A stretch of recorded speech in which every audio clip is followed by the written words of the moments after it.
Subscribe कीजिए मेरे channel UP की शिक्षा को और साथ ही उस घंटे को दबाकर ऑल पर कर दीजिए, जिससे मेरी वीडियो की लेटेस्ट अपडेट्स आपको मिलती रहेंगी। हेलो एवरीवन, मेरा नाम है सोवित और आप सभी का स्वागत है मेरे चैनल यूपी की शिक्षा में। दोस्तों, आज हम लोग आरआरबी एनटीपीसी में 12 फरवरी को पूछे गए मैथ्स के सवालों का एनालिसिस करेंगे। तो चलिए देखते हैं आज का पहला सवाल क्या है। पहला सवाल है, दो संख्याओं का अनुपात 3:4 है तथा एलसीएम मल्टीप्लाई एचसीएफ 1200 है, तो दो संख्याओं का योग ज्ञात कीजिए। देखिए, दो संख्याओं का अनुपात दिया है 3:4, 3:4 दिया है उनका अनुपात, तथा एलसीएम और एचसीएफ का मल्टीप्लाई 1200 है। एलसीएम मल्टीप्लाई एचसीएफ दिया है 1200, तो संख्याओं का योग ज्ञात कीजिए। ठीक है, तो हमें संख्याओं का योग ज्ञात करना है। तो देखिए, सबसे पहले इसमें हम x सटा लेते हैं। ठीक है, अब हम इनका एलसीएम निकाल लेंगे। हम यहां से इसका एलसीएम निकाल लेंगे और इसके एलसीएम के बराबर रख देंगे। फिर वहां से हम x की वैल्यू निकाल लेंगे और x की वैल्यू यहां पे पुट कर देंगे और हमारी संख्याएं पता चल जाएंगी। तो चलिए देखते हैं। सबसे पहले इनका एलसीएम निकाल लेते हैं और इनका एलसीएम आएगा 12x। ठीक है, इनका एलसीएम आया 4 12x और इनका अब हम एचसीएफ भी निकाल लेते हैं। इनका एचसीएफ आएगा x।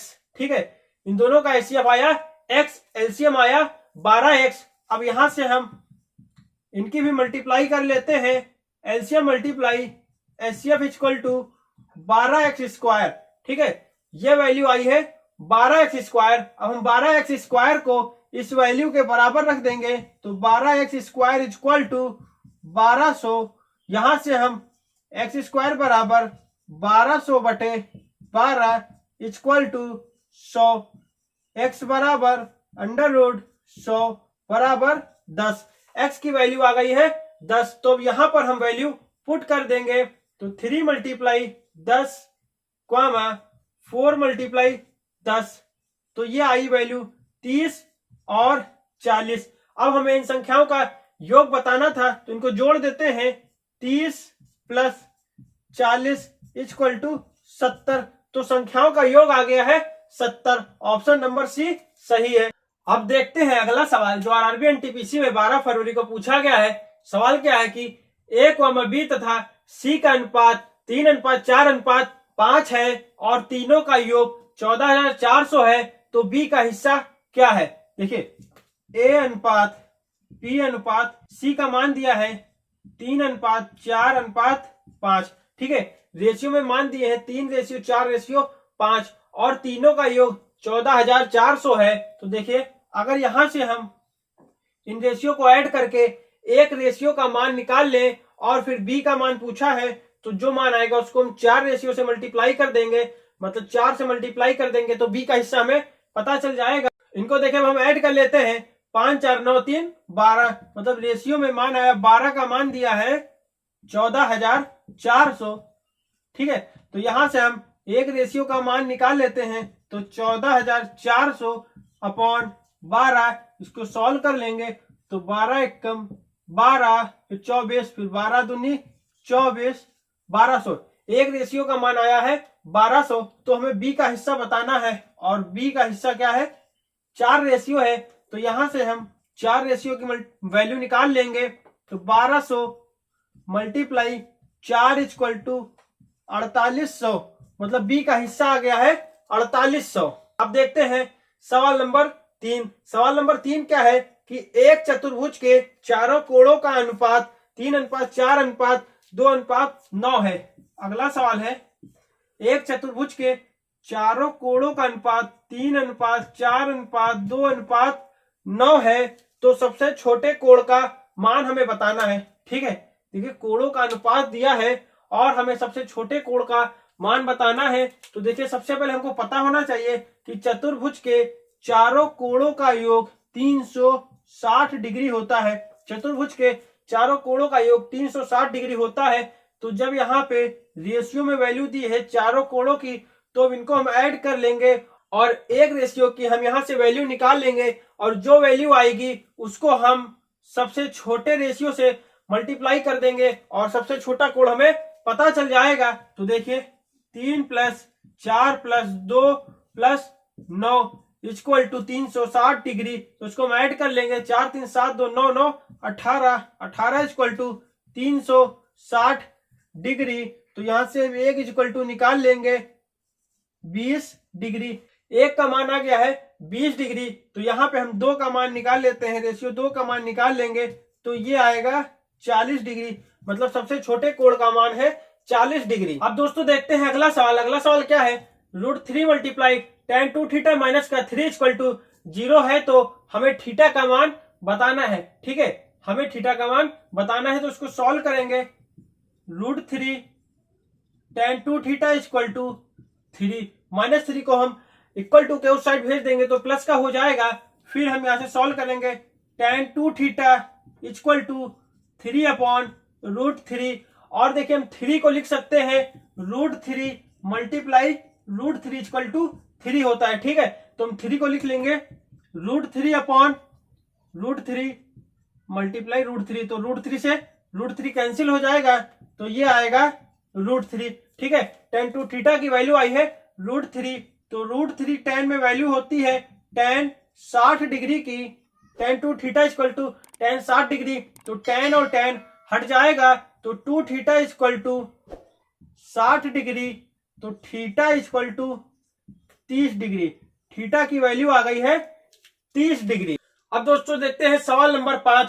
सवाल नंबर 5 क्या है कि 5 की पावर 7 मल्टीप्लाई 5 की पावर 4 डिवाइडेड बाई 5 की पावर 8 का मान हमें बताना है। तो देखिए इसको लिखेंगे, इन दोनों का बेस सेम है। बेस जो है सभी का सेम है। तो जब बेस सेम होता है तो उसकी पावर ऐड हो जाती है। तो 5 की पावर 7 प्लस का 4। ठीक है, 5 की पावर 7 प्लस का 4 और डिवाइडेड किया गया है तो अपान 5 की पावर 8 इक्वल टू 5 की पावर 11 अपान 5 की पावर 8। ये 5 की पावर 8 ऊपर जाएंगी तो 5 की पावर 11 से माइनस हो जाएंगी 5 की पावर 8। तो ये आ जाएगा 5 की पावर 3 और 5 की पावर 3 का मान होता है 125। मतलब 5 × 5 × 5 3 बार लिखना है तो ये आएगा 125। अब दोस्तों देखते हैं सवाल नंबर 6।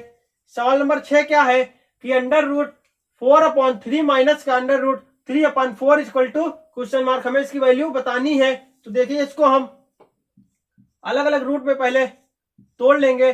√4/√3 माइनस का √3/√4। अब यहां से इसका हम एलसीएम ले लेंगे तो √3 मल्टीप्लाई √4 इससे मल्टीप्लाई करेंगे तो ये 4 हो जाएगा।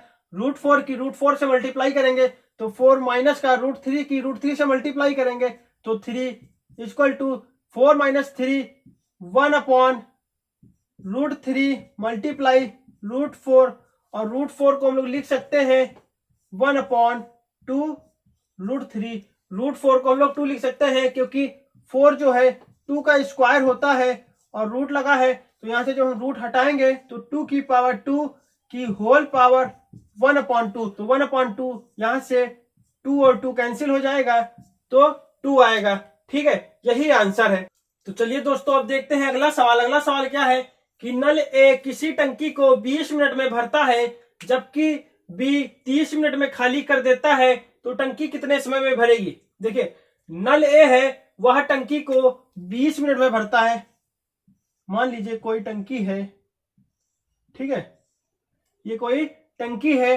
नल ए इसको 20 मिनट में भर देता है लेकिन नल बी इसको 30 मिनट में खाली करता है। ठीक है, नल ए 20 मिनट में भर देता है जबकि नल बी 30 मिनट में खाली कर देता है। तो टंकी कितने समय में भरेगी ये हमें बताना है। तो देखिए ए 20 मिनट में भरती है और बी 30 मिनट में खाली कर देती है। तो सबसे पहले यहां पर हम देख लेते हैं कि टंकी में टोटल पानी कितना आएगा। ठीक है, टोटल पानी कितना आएगा तो टंकी का टोटल पानी आएगा टंकी में 60। ठीक है, इसका एलसीएम ले लिया, टंकी में टोटल पानी आया 60। तो हम यहां से निकाल लेते हैं कि नल ए 1 मिनट में कितना पानी भरेगी। तो 1 मिनट में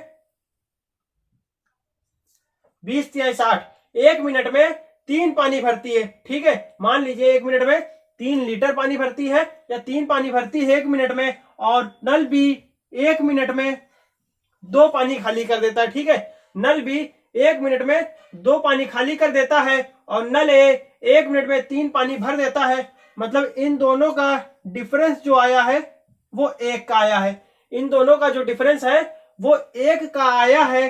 तो हमें बताना है कि टंकी कितने समय में पूरी भर जाएगी। तो जब डिफरेंस 1 का आया है तो हमें टोटल 60 टंक पानी भरना है टंकी में। तो इसको 1 से डिवाइड कर देंगे, इक्वल टू 60 मिनट। मतलब टंकी जो है 60 मिनट में पूरी भर जाएगी। अब देखते हैं सवाल नंबर 8।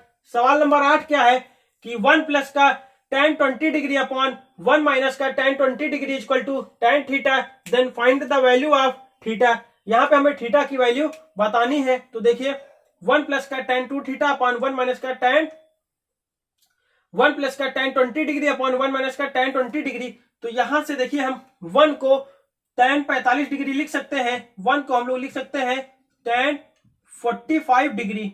ठीक है, 1 को हम लोग लिख सकते हैं tan 45 डिग्री प्लस का tan 20 डिग्री अपॉन 1 माइनस का tan 45 degree multiply tan 20 degree.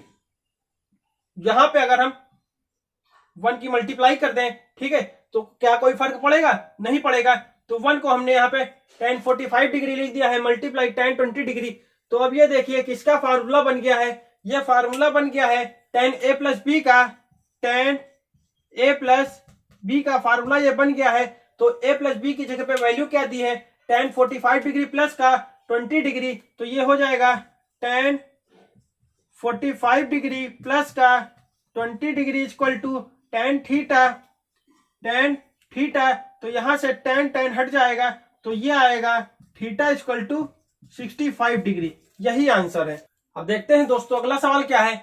अगला सवाल ये है, हमें इसको सॉल्व करना है। तो इसमें हम बॉड-मास रूल के अकॉर्डिंग इसको सॉल्व करेंगे। सबसे पहले डिवाइड करेंगे, फिर मल्टीप्लाई करेंगे, फिर प्लस, देन माइनस करेंगे। तो सबसे पहले यहां से हम देखिए इसको डिवाइड करते हैं, इसको डिवाइड करेंगे तो ये आएगी वैल्यू 1। ठीक है, इसको डिवाइड करेंगे तो ये वैल्यू आएगी 1। अब हम इसकी 4 की मल्टीप्लाई 1 से कर देंगे और 3 की मल्टीप्लाई 1 से कर देंगे।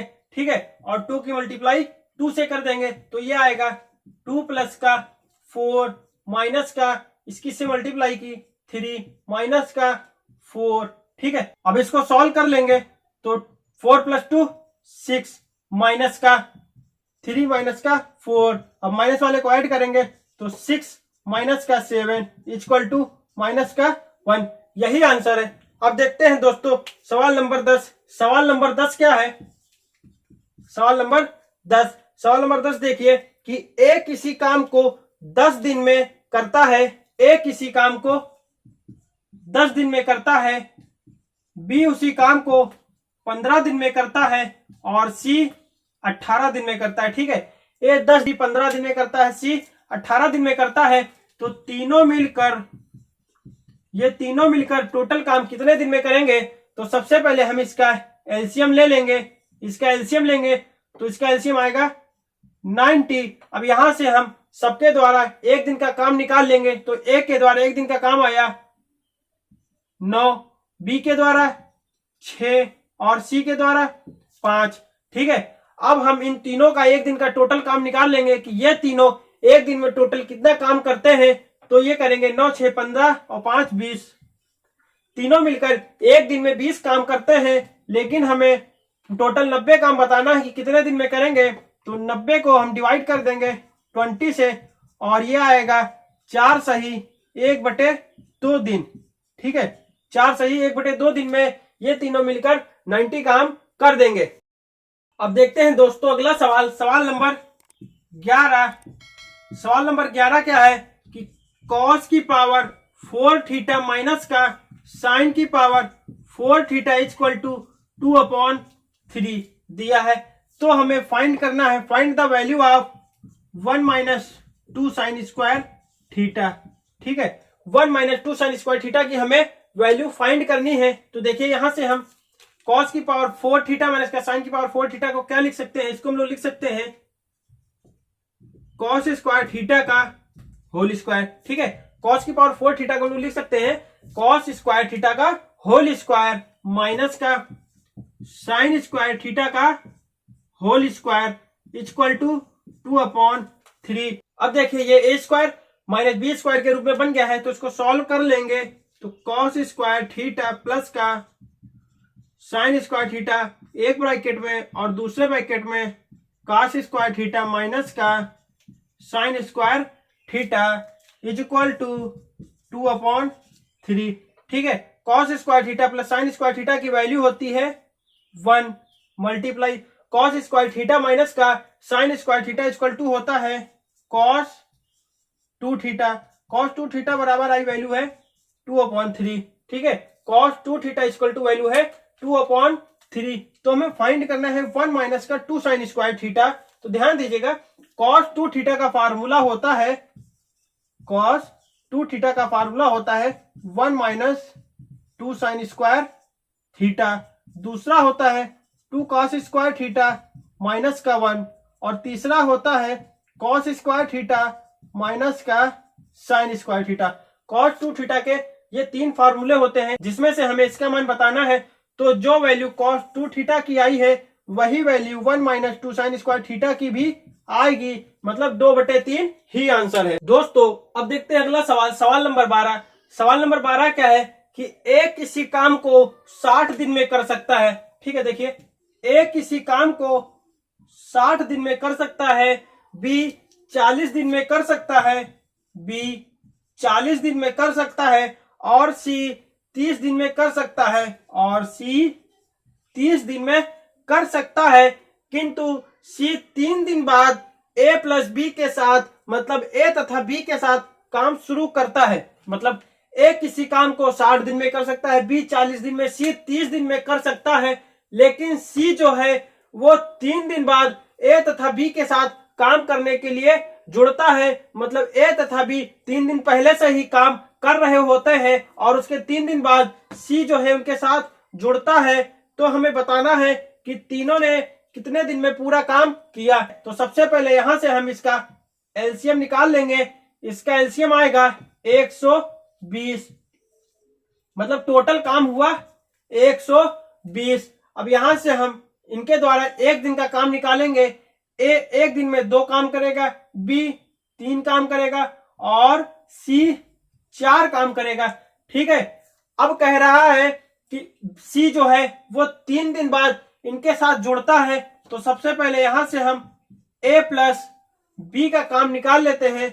ए प्लस बी एक दिन में 5 काम करते हैं। ठीक है, ए प्लस जी है, ए प्लस बी जो है एक दिन में 5 काम करते हैं और ए प्लस बी 3 दिन तक साथ ही काम करते हैं। उसके बाद जो सी इनके साथ जुड़ता है तो ए प्लस बी 3 दिन में काम कर लेते हैं 15 काम। ठीक है, ए प्लस बी 3 दिन में 15 काम कर लेते हैं। अब इसके बाद यहां से सी इसमें जुड़ेगा। अब यहां से इसमें सी जुड़ता है तो यहां से देखिए हम 120 में से 15 घटा देंगे